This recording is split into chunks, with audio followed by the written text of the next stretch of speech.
Thank you very much for the organizers to inviting me to be here, and especially thank to the IAC, and especially to Dr. Sayed Ali for inviting me to be here for this wonderful meeting.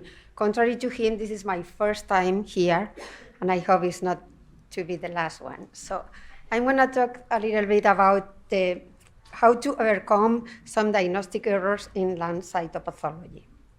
I don't have anything to disclosure. So this is a paper that I like a lot. It's published by Dr. Sivas in 2021. And at the end of the paper, he says, cytology is a minimally invasive pathological diagnosis. And I can't agree more with this sentence.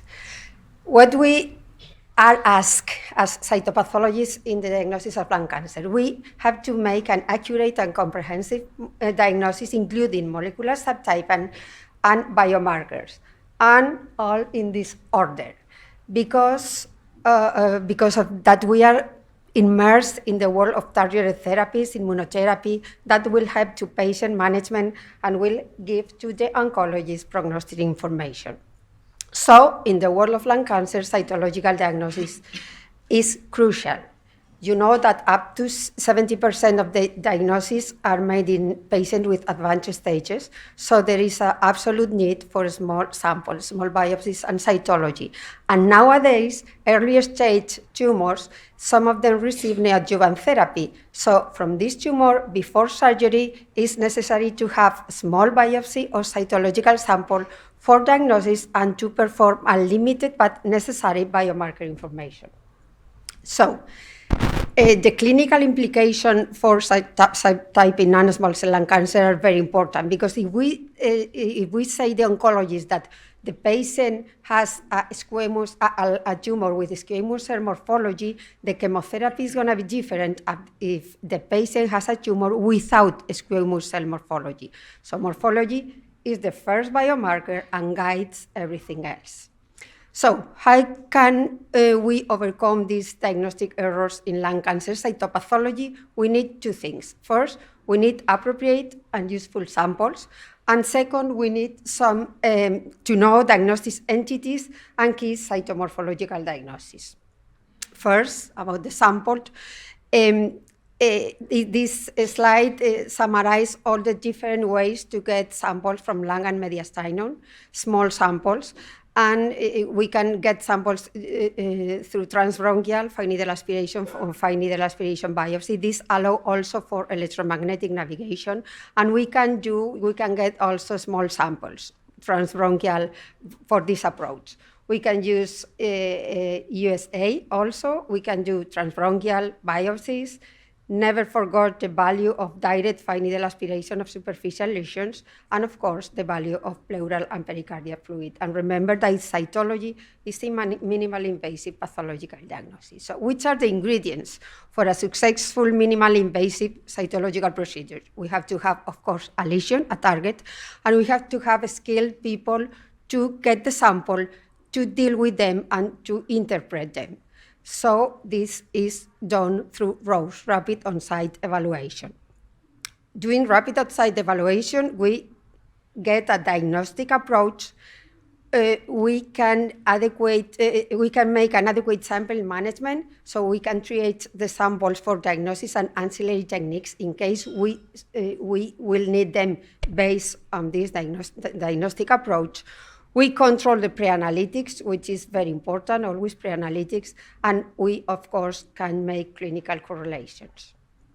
And second, the other thing we need is to know diagnostic entities and key cytomorphological diagnosis. So, as has been mentioned by Dr. Ali and Dr. Rossi, in all the classification in lung and other organs, these categories, insufficient, benign, and atypical, have a very high risk of malignancy. So, to me, this risk of malignancy maybe implies a certain risk of pitfalls or making diagnostic errors, or, of course, increasing the rate of false negative cases. So, we can have in lung cytopathology false negative results and false positive results. That means we are exposed to risk of pitfalls. We can have false positive results, especially when there are sampling variations. So when there is a geographic mix of the lesions, for example, we are sampling a reactive zones that is around the tumor, and we are not getting to the tumor. Sometimes we have tumors or lesions with extensive necrosis and fibrosis, etc. And the second reason are the difficulties in the interpretation of low-grade malignancies that can give us to render a false negative result. On the other hand, false positive results. Mainly, these false positive results are due to interpretative difficulties because, as you know, this atypia due to reactive changes can occur in any cells, alveolar, bronchial, metaplastic, mesothelial cells, and can mimic malignancy. And that happens in many, many conditions: asthma, DAD, pneumonia, granulomas, pulmonary fibrosis, infection, etc. So, as a general rule, it's recommended that when only a few typical cells are present, be cautious making an equivocal diagnosis of malignancy. So always clinical history is crucial. Look at this case. This case is a EBUS fine needle aspiration.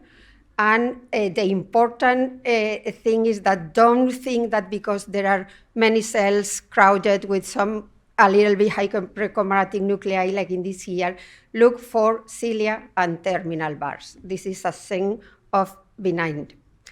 What happened with this case? You see here, this is from a EBUS guide fine needle aspiration, and you see the cells with like acid inclusions, nuclear groups. What do you think? This is atypia in alveolar pneumocytes, sclerosing hemocytoma, adenocarcinoma with lipidic growth, could be any of these entities, right? So always clinical, radiological, and cytomorphological correlation. This case was done by electromagnetic navigation, and we got this biopsy. So this is adenocarcinoma with lipidic growth, but even with these biopsies, be careful because invasion cannot be assessed due to sample limitation.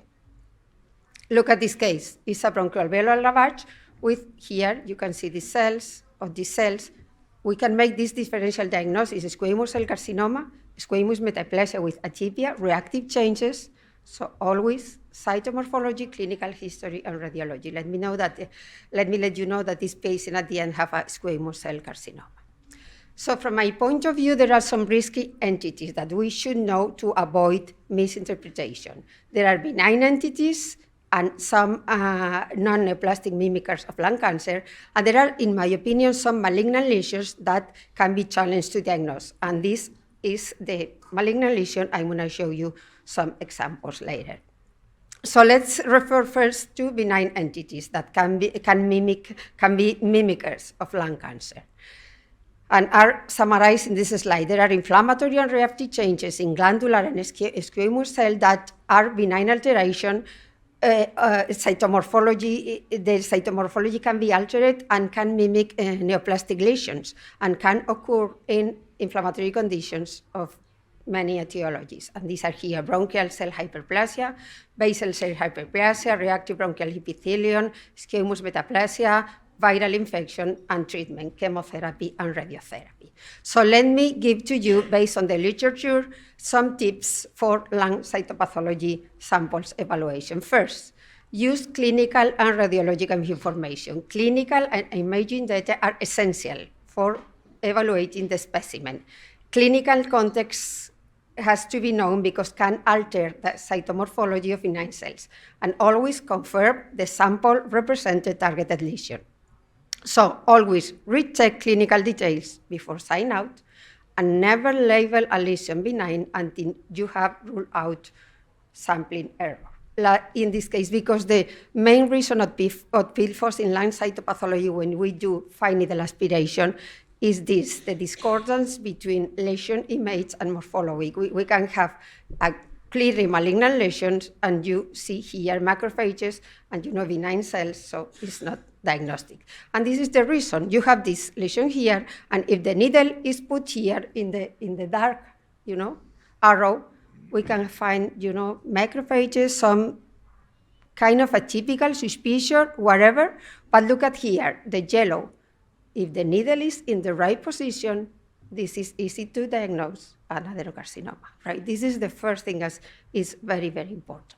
Second tip, assess cellularity and low magnification, because as has been said before, background can provide diagnostic clues and is recommended to avoid definitive malignant diagnosis in low cellularity samples and poorly prepared specimens.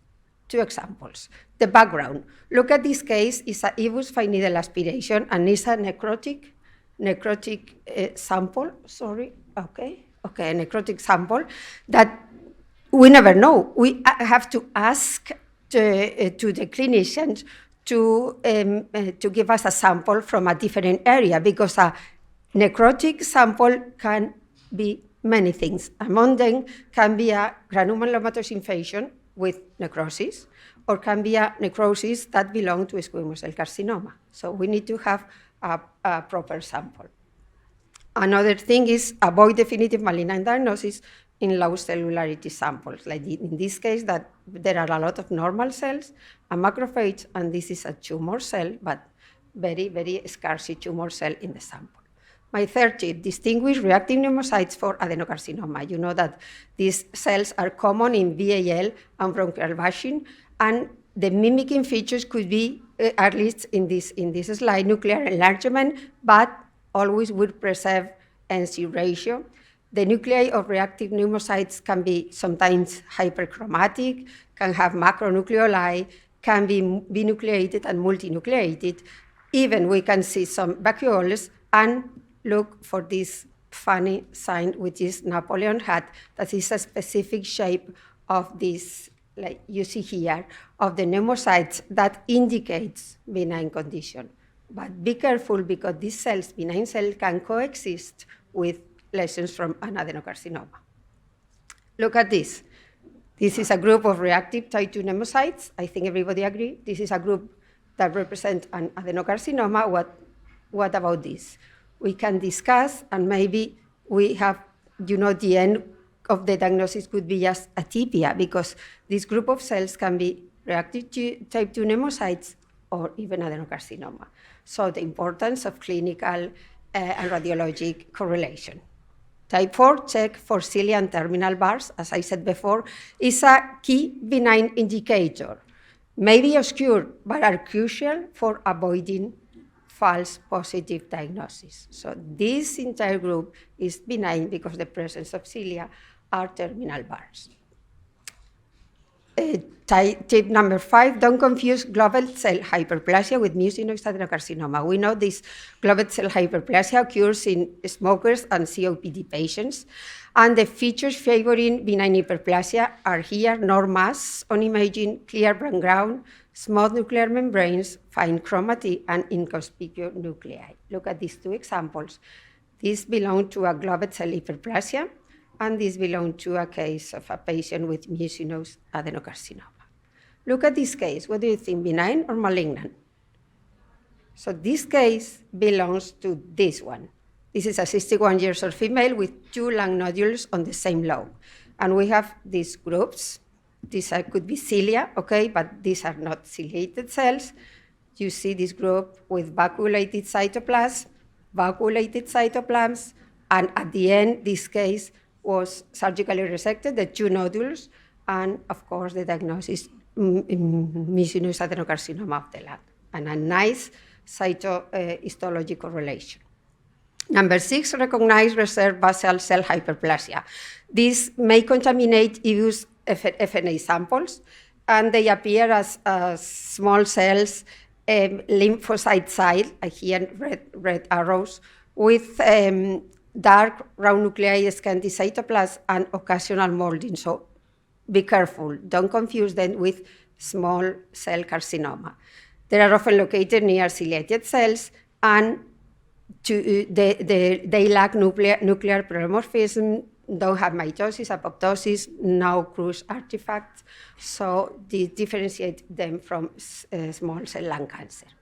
Look at this case with this reserved cell hyperplasia, but these cells are positive for P40. So please don't mistake them. It's a warning sign. Don't mistake them and don't diagnose squamous cell carcinoma. In this particular case, with this special hyperplasia of basal cells, the patient would have was a poorly differentiated adenocarcinoma, of course, P40 negative. 7, be cautious when you have liquid sample, liquid biopsy preparation, because this type of samples improve sample quality, but sometimes can complicate the diagnosis. The main reason, at least to me, is that cells may appear smaller in liquid-based cytology than in smears. And we have to be familiar with this feature. For example, this is an example of a small cell lung cancer in a regular smear and in liquid-based cytology. And this is the same case in conventional cytology, a BAL with adenocarcinoma, and the same cells in liquid-based cytology. And the last tip is, at the end, be careful, take your time, and find the answer. And I want to show this example. A 64-year-old man underwent hair transplantation, and he got sick with, weight loss, dyspnea, asthenia, etc. He had a positive cytomegalovirus viral load. He was treated. Everything was okay, but on chest CT, the patient had lung lesions and paratracheal lymphadenopathies, and a EBUS was performed. Here, this is the lymph node. You will I think that is nothing, just blood of lymphocytes. Nothing, right? Blood and lymphocytes. But look at this. This is something here. Something like a filamentous thing. Here, nothing, blood, lymphocytes. Look at here. Sometimes the lesion can be, very similar to the background, so we have to be aware of that. And we made a Grocott stain, and the diagnosis was a nocardial infection. We have to be very careful because morphology, as I said, is the most important issue. And just to finish with this, for example, of these some risky entities that can give us to make a false, a mistake, the final diagnosis, and this is very important. So I'm going to show you examples of poorly differentiated no-keratinized squamous cell carcinoma, nodal carcinoma, large cell neuroendocrine carcinoma, and metastasis. For these entities and for these cases, we will need some ancillary techniques, and only immunocytochemistry is necessary. First case. This is a male, 69-year-old smoker with a lung mass. This is an EBUS, fine needle aspiration. You see the cells, round, scarce cytoplasm, coarse chromatin, some nuclei. What do you think? Non-small cell, no otherwise specified. Large cell neuroendocrine carcinoma, poorly differentiated adeno, poorly differentiated squamous, metastasis. But if we take a look carefully to the morphology, we can see these cells, to me, is something like a apoptotic or, a keratinized, in some way, dying cell. And you see here that there is a little bit of necrotic background. So be careful. In this case, we made immuno and results to be a poorly differentiated, not keratinizing squamous cell carcinoma, P40 positive, TT1 negative, and neuroendocrine markers like ISNM1 also negative. Be careful with this type of tumor, including basaloid squamous cell carcinoma, because can give us to make a mistake in the diagnosis. When we see these kind of tables that are very clear, the morphology of reactive changes in the cells versus squamous cell carcinoma, we always read. Squamous cell carcinoma cells have a prominent macronucleoli and dense cytoplasm with orangophilia. But be careful because that not always happens, as in the case I show you. Second tumor. This is from a patient, 42, male with mediastinal mass and lymph node. And this is the result of an EBUS fine needle aspiration. You see the cells round, more cytoplasms than the case I showed before, some nucleoli, some coarse chromatin also in other nuclei, and here is the examples. Again, round cells, etc. Same differential diagnosis. So, this is the cell block, but we went to the clinical history and we realized that the patient is non-smoker and the disease was very, very disseminated at the diagnosis. So we performed P40, P40 was positive, no neuroendocrine markers, no molecular alteration. So this is again a case of squamous cell carcinoma, poorly differentiated, no keratinizing. What do you think?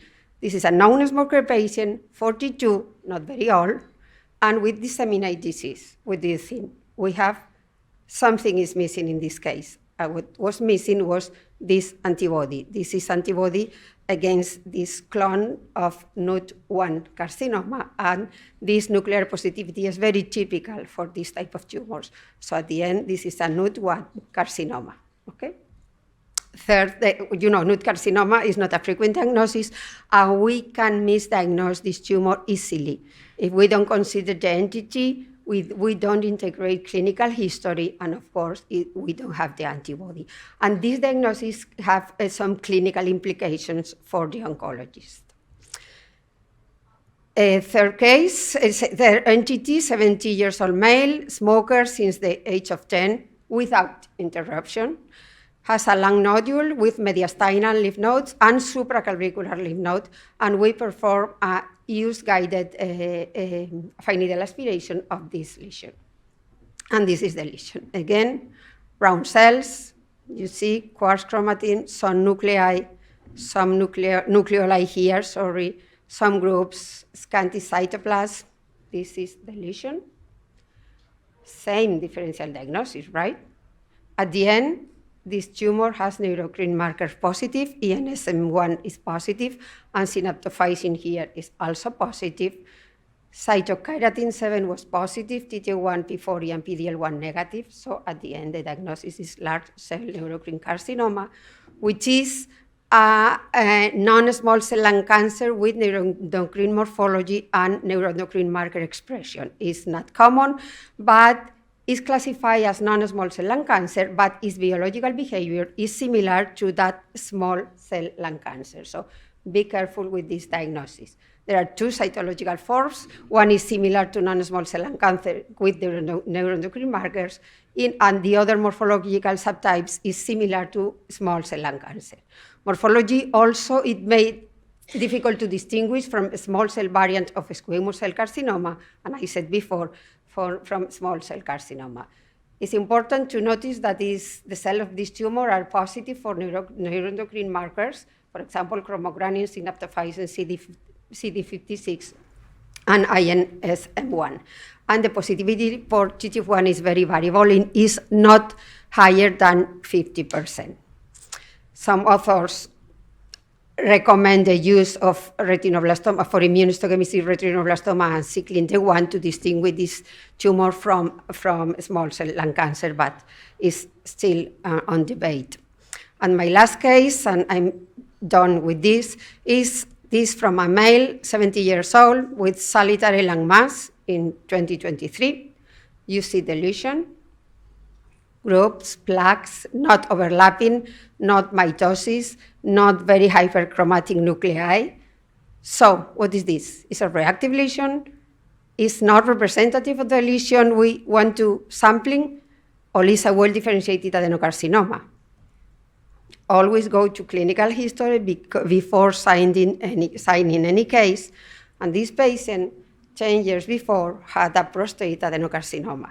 So we decided to perform this only one immunohistochemistry with NKX3.1, which is, as you know, a marker of prostate origin. Is a nuclear staining, and the patient had a metastatic of his prostate cancer that he had 10 years ago, sorry. So just my conclusions. I try to show you some teams to overcome diagnostic errors in lung cytopathology. We know that there are some benign pulmonary entities that can cytologically mimic malignancy. So recognition of these morphological mimics together with clinical and radiological correlation is essential. But also some malignancies can be incorrectly diagnosed and have many clinical implications. So avoiding errors required a systematic evaluation, including cytomorphology, clinical history, imaging, and the use in some cases of ancillary techniques, especially immunocytochemistry. And I want to thank you for your attention. And before leaving, I want to remind something that Dr. Ali said when he became president of the IAC. And he said, I think, very clever sentence, and it's this: translating cells into answers. So if this is our task as cytopathologists, it's a wonderful task. So I want to thank for your attention and just say one thing. If you are not yet member of the ISC, I think it's time for you to be member, and please, we'll be very welcome. So thank you very much.